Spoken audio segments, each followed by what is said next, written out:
I'm going to cut you off. I'm going to start the video. Yeah! I'm going to start the video, Mike. It's been a real pleasure hanging out with you this week.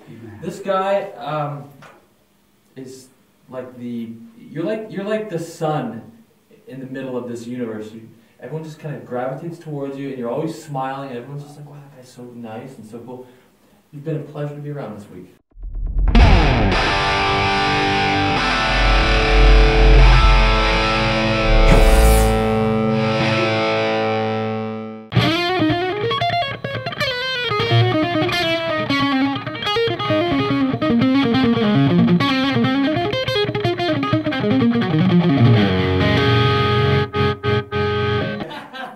We've had the best of times, haven't we? We have, actually. Laughing we've yesterday. had some good times. Yeah. We've had some real solid hangs. Solid. Some good belly laughs. Oh, yesterday at dinner. Amazing. That was killer. Amazing. That was Amazing. really killer. The German cat. The German cat. Inside joke, but there we are. I'm delighted to be here, of course, with the man that needs no introduction, Nick Johnston. Oh, and very sweet. he's my favourite Canadian in the room. In the room. You're not Canadian, are you, man? No. He's an absolutely solid guy, a lovely, lovely man, and we have been hanging out a lot. And he's brought down the amazing. Yeah, this is my new Schecter. model. This is the actually this is the it's number 1 of the 2019 very creatively named Nick Johnston traditional. Very creative, I know. Very creative. But it's what we do here as artists. We're very creative. I'm really excited about the fact that this guitar is now in a nitro finish, and you can feel the. You won't be able to see it on the camera, though, but you can feel the checking. Whoa, on there. yeah, and I can see it. It's kind of vintage-y, and these are brand new pickups, and it's a custom shop guitar made in California, and they were kind enough to give me a model 4 years ago, and for whatever reason, they've been kind enough to continue with the tradition every year. So. Here we are. This is the 4th one. Number 4. Four. And you played this particular one on the latest album? No, I just got this. I just got this last month. It just kind of rolled off production early September, right before I went to China. I took it to China with me. It was the first thing we did for 3 weeks. Okay. And it's now here in Germany. Beautiful. It actually has already. Thank you. It has a nice passport already. It has seen a good chunk of the world, and then I'm doing some stuff back home, and then back to Asia, and I'll probably be taking this with me everywhere for the next year. It'll be my go-to guitar. Yeah, number 1 nice. For a while. So yeah. Speaking of the new album, that I recorded that in August, and it should be available in March. I'm gonna try and get the first single out in January.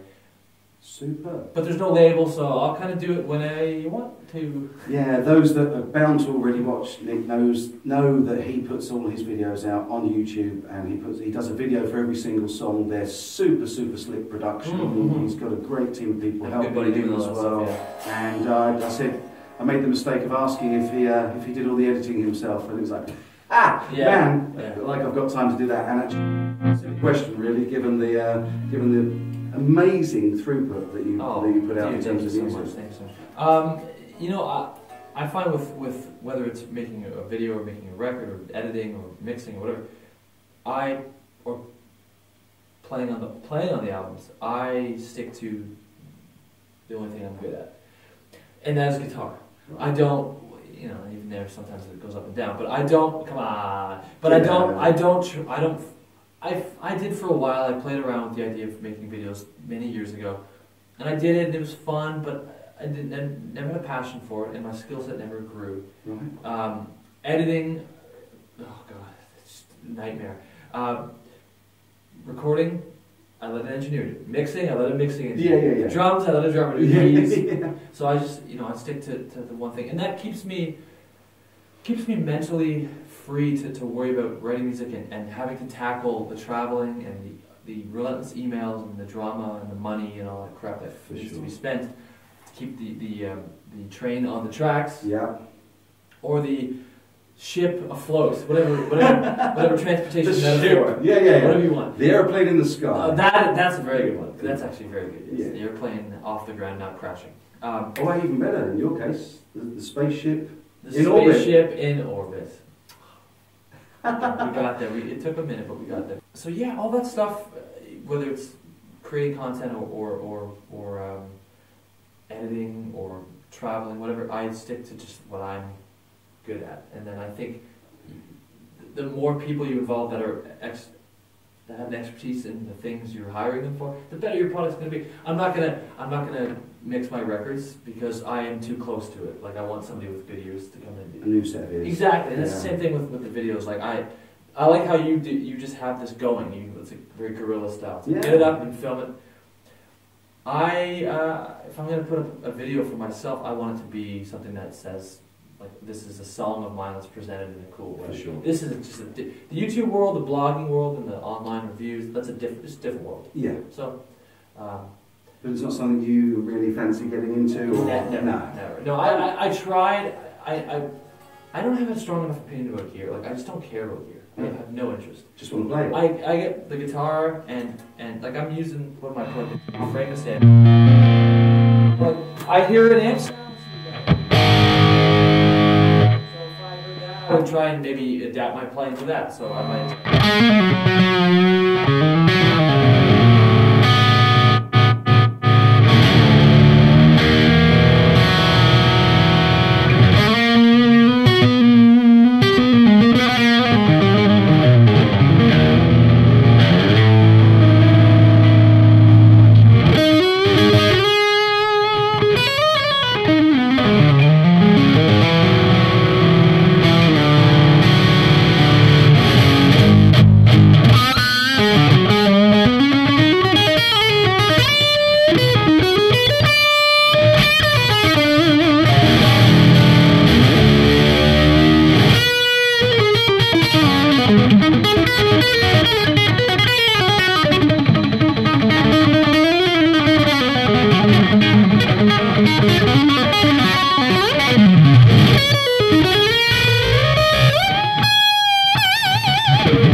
Man, what do you say to that? I mean, literally, that's the stuff.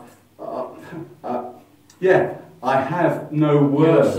I have no words. You know, you're amazing. I've never seen anybody play with such ease, fluidity, confidence, and knowledge. And you make what I know from struggling myself as a guitar player, a very, very early stage guitar player, what I know to be incredibly difficult lines, and your fingers just seem to be gliding. Just kind of, yeah. Well, yeah, I mean, what technique? It's a beautiful technique. Thank you very much. Thank you very much. You know, it's one of those things where, so I'm left-handed, so a lot of the hammer and pull stuff came easier, but the stuff you see me do, or the stuff you see guitar players do on a video or live or something, mainly in a video, in this type of situation where, you know, I've never used the gear before, I got multiple cameras on me, there's people of note around. Like, what you're hearing is stuff that is really quite comfortable for me. Yeah. Stuff I've done a billion times, in some way, shape, or form. I'm trying to be stream of consciousness by how I connect it, but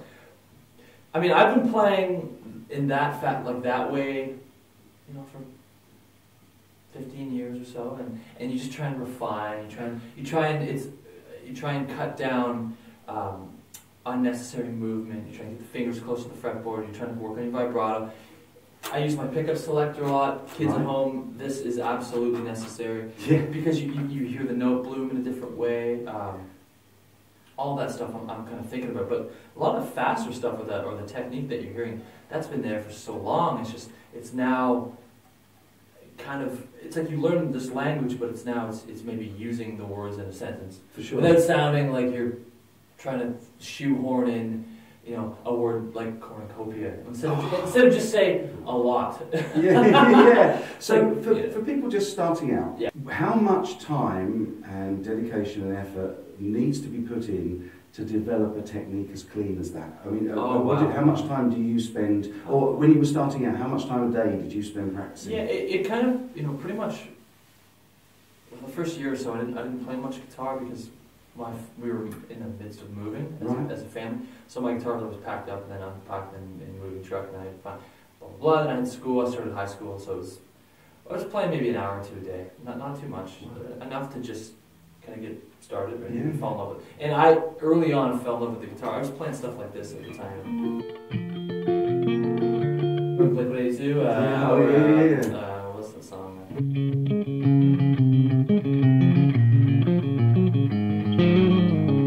Stay Together with the Kids, or I was playing all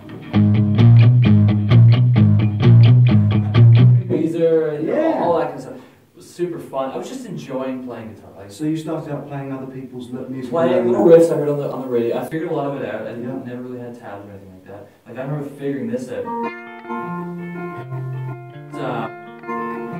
What's my age again? What's my age again? It was a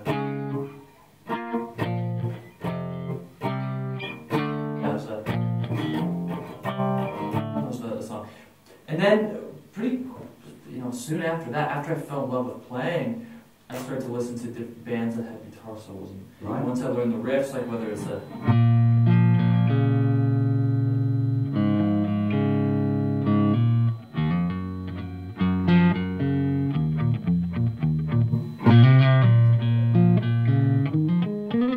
I learned all the leads, and then I started to like, well, if I'm in a specific key, and I learned this pentatonic scale, I can start to tool around with that. I can start to dig around with that. Sure. So if I learned how to bend a note or something, and these certain notes are in the scale, I can maybe use them as open notes. I never had a teacher, so I just it came pretty naturally in the sense that I was in my room a lot, playing so much guitar, that the hours would just melt. That I just got so into experimenting that soon I was playing 3, 4, 5, 6, 7, sometimes 8 to 10 hours a day, every single day. And it was never like, okay, today I'm going to work on alternate picking. It was never, today I'm going to sit there and do this for an hour.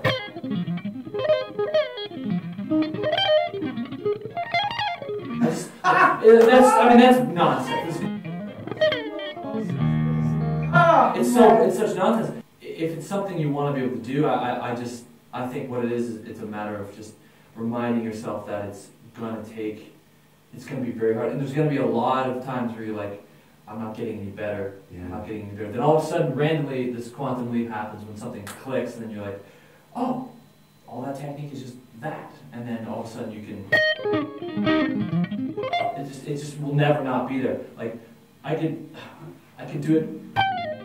First thing in the morning, I can wake up and just, no, but it's because it's just there. But in terms of like advice for people that want to get better or want to break a barrier, or if they're feeling like they're stuck with their guitar playing, there's not a lot of licks. There's not a lot of advice I can give you beyond what I experienced, and that is the only way to really cut the bramble or get rid of the branches in the forest of your guitar playing is to, number one, start playing with other people, and number two, if you get a chance to play in front of people, and that could be something as simple as at your high school, at like a talent show, or in front of your parents. I mean, even playing in front of your parents, it's like, oh, it's kind of cringy, but it's like, at least you have an audience. And then if you can play in shows with your band, or just by yourself, open mic, because what it does is it kind of repurposes all of your playing. It shows you, is this shit I'm working on even relevant? I remember the first time I played with teachers that were really better than me. We're just playing over like we're just playing over a blues, and I'm coming in there and I'm doing like, they're like, no. So I'm at home like, oh shit, I gotta start playing again.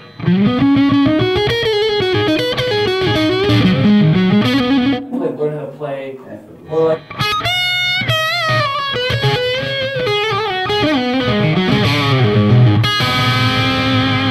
learn how to play bluesy licks and stuff, right? And that all of a sudden became like, well, I've been studying all this like shreddy, so I have to completely reset, get rid of all this crap. You're in a blues set, you're not gonna do like. You're not doing that because you get this look.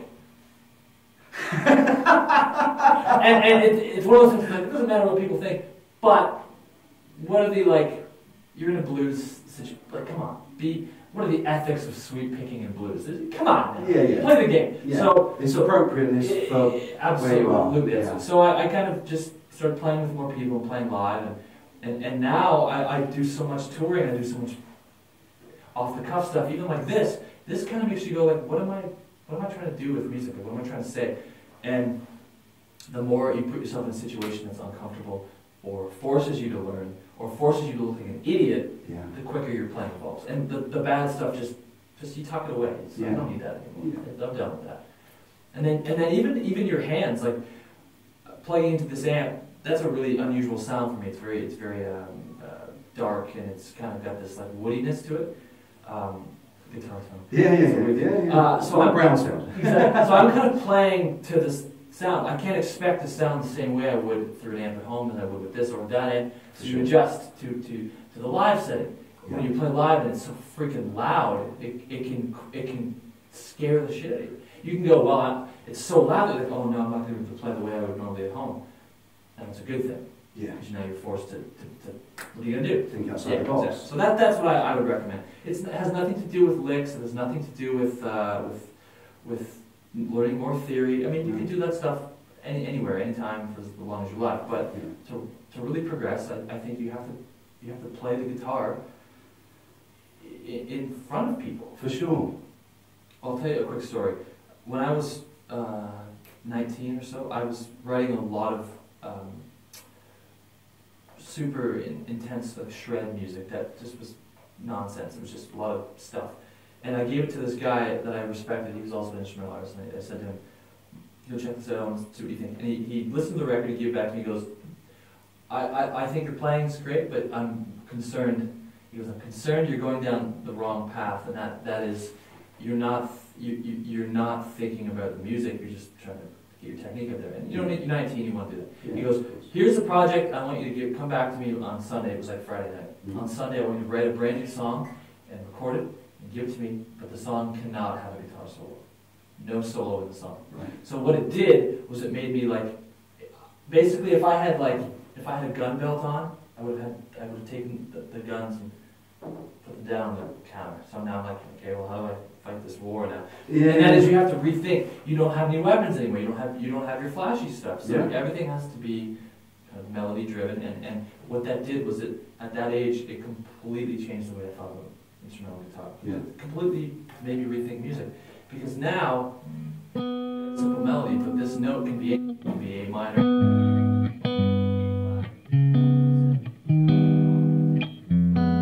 Anything. It's just how you're looking at that one pitch, the harmony. And then, to further that, what started to happen was I got bored with writing music on a guitar. Yeah. So I started to write music on a piano, and that even more took away any. I'm not a great piano player, but I can hack my way through stuff. And that took away every bit of technique I had. So when I'm sitting there writing on a piano, it's just harmony and melody. It has nothing to do with technique. Right. And I fear a lot of guitar players, they feel the need to always display chops. Shred. Which is fine. Yeah. You do your thing. Yeah. But just remember, like, you don't want to hear, I don't want to hear what you've been working on this year. I want to hear what your ears are capable of. Yeah. Like a lot of instrumental records, you hear like the guitar player's newest licks that they worked on that year. Yeah. That's a shelf life kind of situation. Of course. Well, I don't play those licks anymore, so like I wish I didn't record that song or whatever. For me, a melody like Hypergiant, that one song, Mark doing that.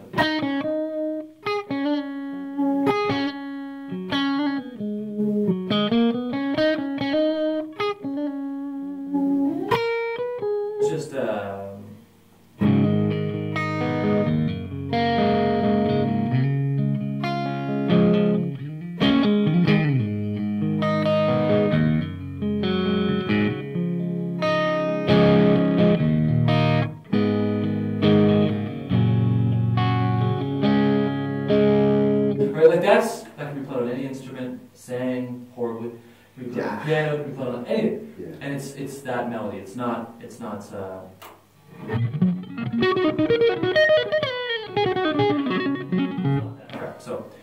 to each their own.